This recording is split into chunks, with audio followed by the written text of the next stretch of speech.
Quarterback number 9. Honestly, I'll probably still sit here for 9. Keep Jamie Newman 8 and Kyle Trask at 7. But I have Sam Ehlinger out of Texas. Uh, this man is so hated on. I don't know. Maybe it's because like the whole "we're back" thing after they won the Sugar Bowl versus Georgia in 2018. They went on to not play so well in 2019 and 2020. Maybe it's just because he plays for the Texas Longhorns, Hook 'em Horns. I'm not a Texas fan. I just thought I'd do it. Maybe it's because his play style is being carried by the Texas Longhorns' simple offensive scheme. I don't know. I just don't know why people don't enjoy his game. For starters, his stats are pretty impressive. He's been a starter since week 2 of his freshman year, and in the 2020 campaign, Ehlinger would throw for 2,566 yards, 26 touchdowns, and only 5 receptions. He would also have 377 rushing yards, 8 rushing touchdowns, and this included 4 of his rushing touchdowns coming in a 53-45 loss to Oklahoma in Week 4, the Red River game. Is that not the Red River? Listen, I'm like an hour and a half in recording. I might be completely off. For some reason, I think that's the Red River game. It might not be. I'm pretty sure Texas versus Oklahoma is the Red River game.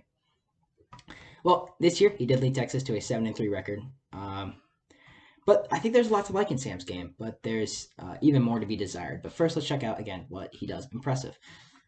First, like the majority of the rest of the draft class, Sam has a great athletic running ability. He can take off of the pockets. He can take off when the pocket starts to collapse. He makes really quick cuts when he's in the open field. What scouts would consider a true dual-threat quarterback because his running ability is about the same quality as his passing ability. Another piece of his running game is that he's not afraid to take a hit. When he's going for a first down, he will put his head down and run over a defender if that's what it takes to pick up that extra yard. Passing-wise, there's definitely work to do, but there are some bright spots. One is that he knows when to get the ball out of the pocket in the majority of the time. He will not wait till last second to get the ball out. Sometimes, but when he's able to sense, I don't know what I'm looking at. He is able to, when sensing pressure, get the ball out of the pocket. There are times that he doesn't, because he doesn't see the pressure coming, something I'll get into a little bit. It's one of his weaknesses. But when he is able to sense pressure, he does know when to tuck it and run it, or just get the ball out of his hands. His pump fakes are rather good, something that I was really impressed by watching a few of his games. He's able to get defenders to bite and allows receivers to get open. It's just a question on whether he's going to hit the receiver or not. More likely to not. While in the pocket, Sam's maneuvers really well and avoids defenders extremely well. You get a feeling like you're watching Johnny Manziel on a few of these plays where he avoids the defenders, either steps up in the pocket or rolls out, makes a great play just to get out of the way from the defenders. And something he has shown to be one of his top skills. The final positive that I did notice, it didn't really have to do anything with his playing ability, but rather his character. He's a great leader. He had the entire Texas team and coaching staff behind him ever since taking over in that week 2 of freshman year. And I think it worked out pretty well for them. It seems as if the entire Longhorn fan base likes him too. I don't know why nobody else does. Maybe I think it's because of his play style. But now, as I said earlier, there's a lot for Sam's game to work on if he wants to translate to the pros. And I mean a lot. Let's start out with the most obvious things he has to work on, and that's going to be his accuracy and arm strength.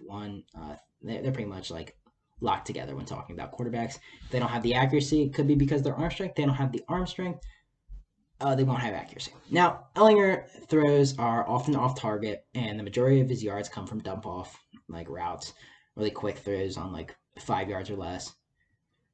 And his wide receiver makes a play. Now, his deep balls are all nearly overthrown, only connecting on a few of those throws at 30 yards plus through the airtime this year. When throwing deep, passes that do have 10 yards plus of airtime is often that his receiving option is like wide open when he does complete the pass. Defenders not being within 5 yards is most common. Sam struggles greatly when throwing into traffic or into tight windows, often resulting in passes being off target. I think something I did notice is he likes to try to edge the ball out away from the defender. He wants to avoid the interception. That's pretty much it. And it often leads to off-target throws. Sometimes you got to throw it to where both of them can get it, but you trust your receiver to have a better chance of catching the ball. Another accuracy struggle is going to be a throw on the run. His running ability is great, but that doesn't translate to when he throws the ball on the run or when he's on the move. Most of the time, he's nowhere near his receiving option when throwing while on the move. Now, a few of the problems can be attested to the same thing. It's his subpar arm strength. In comparison to the rest of the class, Ehlinger is near the bottom when looking into throwing ability and putting velocity behind his throws. He doesn't get the ball fast enough to the receivers, so defenders do have a chance to make a play on it often. Sam also struggles when recognizing the blitz and just recognizing blitz packages. I said this earlier.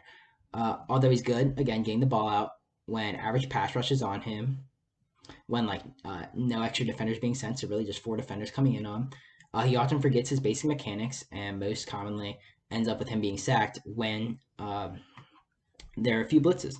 Now, his footwork completely falls apart, and he doesn't scan the field the same way that he usually does when given time. That's also a very impressive part of his game, is he scans the field very well when he has time in the pocket. All goes away as soon as there's a few defenders in his face. For comparison, I'm going to go with a faster, slimmer built Tim Tebow. Could have went with Johnny Manziel. I think Johnny Manziel had a rocket of an arm. Helps because he played baseball, but that's the only reason I'm not going to go with him, but rather Tim Tebow. Comparison, Tebow stands in at 6'3", 240, while Sam is 6'3", 225. Both were considered true dual-threat quarterbacks, throwing and running ability around the same quality. Both were known for their leadership and it just being off the charts as being a great leader. But primarily, they were known for their passing ability being a critique of their game and their arm strength needing a lot of work. Tim Tebow was especially his throwing motion, which is horrible. For the draft, I don't expect Ehlinger to be taken off the board until the 5th or 6th round. When a team takes him, I expect them to do 2 things. The first is going to be solidify the fact that, hey, Sam, you're a backup quarterback at best. The second thing, I think they're going to turn him into a Taysom Hill gadget player. For that reason, I'm going to go with, and I'm going to keep this reason, even though they just traded for Matthew Stafford, I'm going to give the Los Angeles Rams Sam Ehlinger because of the whole gadget player. I said I think Jared Goff will be traded this offseason, so they're going to be looking for at least a backup, whether it's John Wolford or someone else, that being Sam Ehlinger. But I think giving young Sean McVay, this offensive genius, a gadget player like Taysom Hill, someone that can do everything on the field, which is pretty much what Sam can do. He's gonna do wonders with him. It's gonna be amazing. I just really hope he goes to the Rams.